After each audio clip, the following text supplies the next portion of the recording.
다 함께 에스겔서 37장 1절부터 10절까지의 말씀을 함께 받들어 읽겠습니다.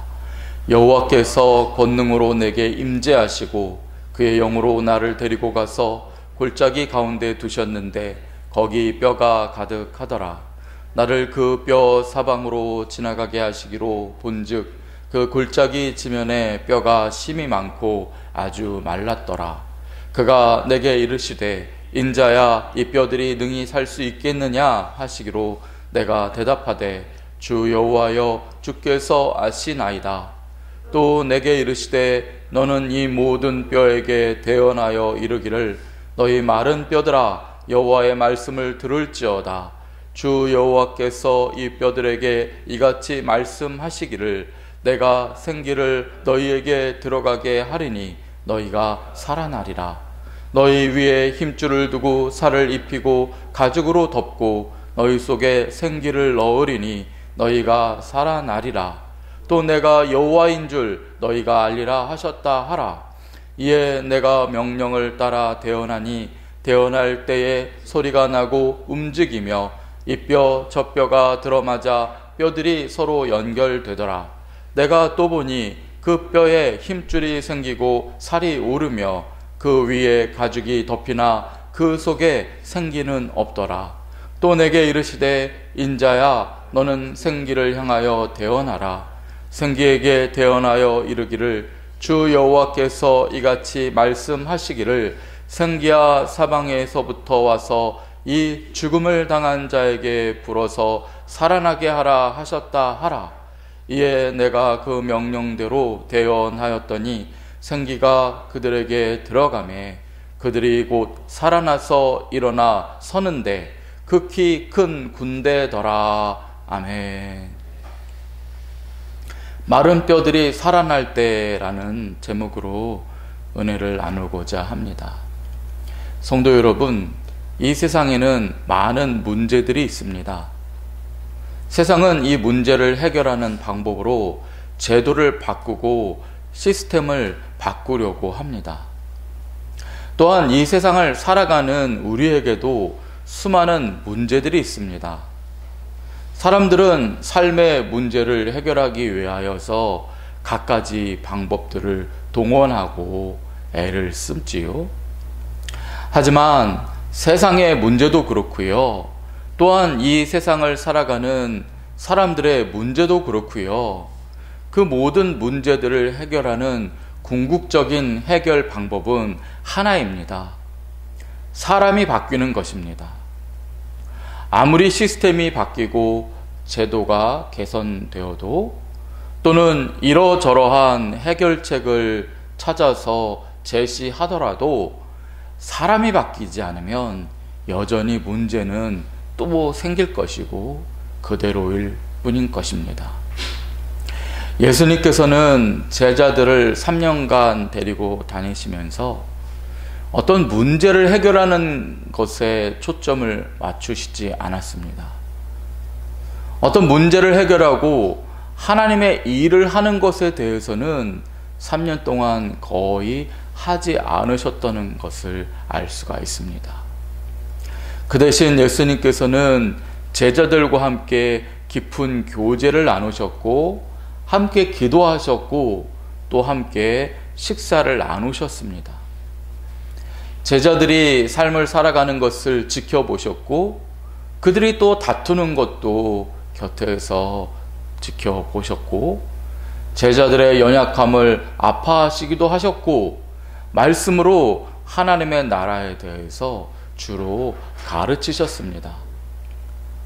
예수님이 제자들과 동행하신 3년은 그 제자들이 가지고 있는 어떠한 문제 하나하나를 끄집어내서 해결하는 시간이 아니었고 또 이 세상의 문제들을 고치기 위해서 하나님의 나라의 일을 하셨던 그런 시간도 아니었다라고 할 수가 있습니다. 그 대신 주님께서는 제자들이 일하게 될 때가 언제인지 그들이 가지고 있는 문제들이 해결될 때가 언제인지에 대하여서 말씀해 주셨지요.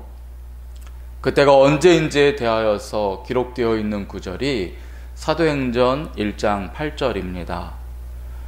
그때가 언제입니까? 오직 성령이 너희에게 임하시면. 그렇습니다. 오직 성령이 너희에게 임하시면 그때 너희가 권능을 받고 예루살렘과 온 유대와 사마리아와 땅끝까지 이르러 내 증인이 되리라. 하나님의 일을 하게 될 것이고, 그리고 너희들이 가지고 있는 문제들도 해결될 것이다.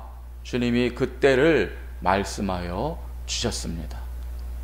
성령이 우리 안에 임하고, 그리고 성령으로 우리가 충만해질 때에 우리가 주님의 증인이 되고, 이 세상의 모든 문제들이 해결되고, 또한 우리들의 인생의 문제들도 해결될 것이라고 주님이 말씀하셨습니다. 어떤 조직이 성공하려면 사람들은 이러저러한 것들을 갖추어야 한다라고 생각합니다. 우선 그 조직에는 뛰어난 인재가 있어야 한다라고 생각하고, 넉넉한 재정이 뒷받침되어야 한다라고 생각하고, 그 조직을 효율적으로 움직일 수 있는 프로그램이 있어야 한다라고 그렇게들 흔히 생각하지요. 하지만 초대교회를 한번 생각해 보시기 바랍니다. 초대교회에는 많이 배운 뛰어난 인재도 없었고, 물질도 없었고, 교회를 움직여 나가는 조직력도 프로그램도 없었습니다. 그럼에도 불구하고 초대교회는 날마다 부흥했다라고 성경이 기록하고 있으며, 시대를 변화시켰고 세상을 주님께로 인도했습니다. 그 이유가 무엇이겠습니까? 초대교회는 성령 안에서 변화된 사람들이 있었기 때문입니다. 성령 받고 성령 충만해진 제자들이 나사렛 예수 그리스도의 이름으로 선포하니, 초대교회에는 뛰어난 인재도 없고 물질도 없고 건물도 없었지만 놀라운 일들이 일어났던 것입니다. 초대교회의 성도 중 한 사람이었던 베드로를 생각해 보십시오. 그는 배운 것도 없고 가진 것도 없는 일개 어부였습니다. 하지만 그가 성령을 받고 성령이 충만해진 뒤에는 성전 미문에 앉은 안진뱅이를 향해 이렇게 말했습니다. 은과 금은 내게 없거니와 내게 있는 이곳으로 내게 주노니 나사렛 예수 그리스도의 이름으로 일어나 걸으라. 분명히 베드로에게는 은도 금도 지식도 자신의 문제를 해결할 수 있는 어떠한 조건도 없었고, 세상을 변화시킬 수 있는 것은 더더욱 없었습니다. 하지만 그가 성령을 받았고 성령 충만하게 되자 어떻습니까? 나면서부터 안진뱅이였던 이 거지를 일으키는 역사를 일으키게 됩니다. 그의 문제를 해결하고 세상을 변화시키는 일에 쓰임받게 된 것입니다. 오늘 본문을 보면 마른 뼈들이 가득한 골짜기가 나오죠. 한번 상상을 해보십시오. 얼마나 끔찍한지 모릅니다. 죽은 시체들이 가득한 골짜기, 그것도 오래되어서 마른 뼈들만 사방에 가득합니다. 이 많은 사람들이 죽은 사연이 어찌 된 것인지 알 수가 없습니다. 아무튼 가슴 아프고 무서운 그 무시무시한 사연이 있었을 것입니다. 그들은 제대로 묻히지도 못했습니다. 골짜기에 방치되어 있었고 오랜 세월이 지났습니다. 아무런 소망이 없고 끔찍한 그러한 아픔의 역사만 있을 뿐입니다. 그런데 이렇게 마른 뼈들의 골짜기에 대고 에스겔 선지자가 하나님의 말씀을 대언합니다. 본문 5절과 6절을 보면 이렇게 말하고 있죠. 주 여호와께서 이 뼈들에게 이같이 말씀하시기를 내가 생기를 너희에게 들어가게 하리니 너희가 살아나리라. 너희 위에 힘줄을 두고 살을 입히고 가죽으로 덮고 너희 속에 생기를 넣으리니 너희가 살아나리라. 또 내가 여호와인 줄 너희가 알리라. 절망이 가득하고 어떠한 소망도 무의미한 마른 뼈들에게 하나님의 말씀이 선포되었습니다. 그러자 놀라운 기적이 일어났지요. 마른 뼈들일지라도 힘줄이 생기고 살이 오리고 가죽이 덮인 것입니다. 이어서 에스겔 선지자는 하나님의 말씀을 대언하여 마른 뼈들에게 생기를 불어 넣습니다. 그러자 어떻게 됩니까? 마른 뼈들은 살아나서 극히 큰 군대가 되었더라. 그렇게 기록하고 있습니다. 군대란 무엇입니까? 군대는 그저 살아있는 사람들의 모임이 아닙니다. 군대는 하나의 목적을 가지고 조직력을 갖추고 일사불란하게 움직이는 그런 유기체를 말하는 것이지요. 마른 뼈들, 아무런 소망이 없었던 마른 뼈들일지라도 하나님의 말씀이 들어가고 하나님의 성령을 상징하는 생기가 들어가니 그들이 군대가 되었다. 하나님 나라의 일을 위해서 일사불란하게 움직이는 그런 거룩한 공동체가 되었다. 오늘 본문이 그렇게 말씀하고 있습니다. 여러분, 이것은 우리가 성령을 받고 성령 충만해진다는 것이 과연 무엇인지를 우리에게 말씀해 줍니다. 우리는 본질적으로 골짜기에 누워있는 마른 뼈들과 크게 다르지 않았습니다. 물론 나의 배를 위한 일, 내가 나를 만족시키고 내 가족을 위해서 일하는 일에는 밤낮 없이 수고하고 악착같이 돈을 벌고 재빠르게 일하는 그런 존재였지요. 하지만은요, 정직하게 말해서 하나님 나라를 위해서 거룩하고 선한 일을 위해서는 우리는 어떤 존재였습니까? 하나님의 나라를 위한 일에는 아무런 의지도 없고 능력도 없었습니다. 설령 마음은 있더라도 행하는 일을 보면 마른 뼈와 크게 다르지 않았습니다. 이러한 우리의 삶에는 성령이 임하셔야 합니다. 성령이 충만하게 임하셔서 우리가 변화되어야 하는 것입니다. 우리의 마른 뼈와 같은 영혼에 살이 붙고 근육이 붙고 힘줄이 붙고 생기가 돌아야 하는 것입니다. 전에는 나 자신만을 위해서 살고 하나님 나라를 위해서는 골짜기에 누운 마른 뼈들과 같았지만은 성령이 충만해지면 하나님의 군대가 되는 것입니다. 선한 일, 거룩한 일을 위해 쓰임받는 주님 나라의 전사들이 되는 것입니다. 그러므로 우리는 성령 충만을 간구해야 합니다. 우리가 아는 모세가 되기까지의 과정을 보아도 그렇습니다. 그는 젊을 때 동족을 위해 반짝하고 불타오른 적이 있었지요. 하지만 순식간에 그 열정은 사라지고 광야로 도망쳐 나와서 그저 장인의 양떼를 몰고 자기의 목숨만 부지하는 무기력한 삶을 살았습니다. 이처럼 인간이 자신의 노력이나 의지를 가지고 태울 수 있는 열정은 일시적일 뿐입니다.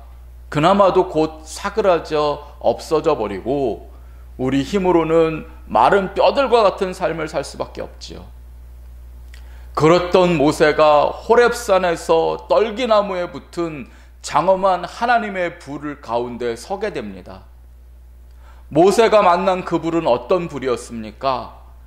떨기나무와 같은 곧 사그러져 버릴 나무에 붙은 불인데 꺼지지 않는 불이었습니다. 떨기나무를 태워서 없애버리는 것이 아니라 떨기나무가 계속 불타오를 수 있게 만드는 하나님의 능력이었습니다. 이처럼 하나님께서 붙여주시는 성령의 불이 우리 가운데 붙게 되면, 성령 충만하게 되면은 우리는 사그러지지도 않고 꺼지지도 않습니다. 성령이 임하면 나라는 떨기나무와 같은 존재는 사라지고 하나님의 나라를 위해서 계속 불타오르는 하나님 나라의 군대가 되고 일꾼이 되고 변화된 새로운 존재가 되는 것입니다. 어느 지혜로운 선생님이 있었습니다. 선생님은 큰 항아리를 교탁 위에 놓고 학생들에게 이렇게 말했습니다. 여러분, 이 큰 항아리를 채우려면 어떻게 하는지 보십시오.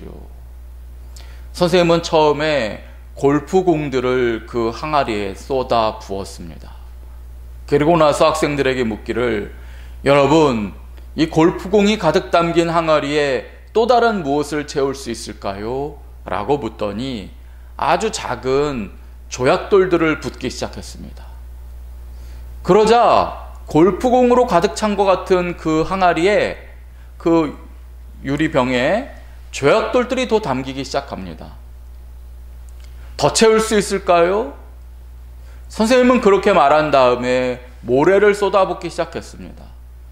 그러자 놀랍게도 그 유리 항아리 속에 또 모래들을 더 채울 수가 있게 되었습니다. 선생님은 또 학생들에게 묻습니다. 여러분, 여기에다 또 무엇을 채울 수 있을까요? 그러자 학생들이 예라고 대답하지요. 선생님은 또 그 항아리에 물을 쏟아붓기 시작했습니다. 그러자 물들이 또 그 안에 들어갑니다. 이 모든 것들을 담은 후에 선생님은 이렇게 말했습니다. 여러분, 우리는 이 어항에 골프공 그리고 작은 조약돌, 모래, 마지막에 물이 들어가는 것을 보았습니다. 이렇게 하려면 순서가 중요합니다. 만약 제가 처음부터 모래나 또는 물을 가득 담았다면 어떻게 되었을까요? 다른 것들을 담을 수 없었을 것입니다. 여러분, 여러분의 인생도 그렇습니다. 중요한 것부터 담아야 합니다. 인생에서 가장 중요한 것들, 그것을 먼저 담으면 나중에 다른 것들도 담을 수 있습니다. 성도 여러분, 우리도 그렇습니다. 인생에서 가장 먼저 구할 것은 성령 충만인 줄 믿습니다. 이것저것 다 얻어보고 누리느라 인생을 낭비하면 성령 충만할 기회는 사라지고 인생의 마지막에 깊은 후회만 남기게 될 것입니다. 우리의 남은 인생을 처음부터 성령 충만을 구한다면 우리의 인생은 완전히 달라질 줄 믿습니다. 성령 충만을 사모하고 주님 나라의 군대로 쓰임받는 저와 여러분이 되시기를 주님의 이름으로 축원드립니다. 아멘. 기도하겠습니다. 주님, 성령 충만을 사모하는 이 시간 되게 하여 주옵소서. 성령 하나님의 은혜로 오늘 하루를 채우는 우리 모두가 되게 하여 주옵소서. 그래서 우리의 인생이 헛발질하는 인생 되지 않게 하시고 하나님 나라의 일꾼이요 하나님 나라의 군대로서 인생을 드리게 하시고 후회 없는 인생 살아가게 하여 주옵소서. 예수님 이름으로 기도드립니다. 아멘.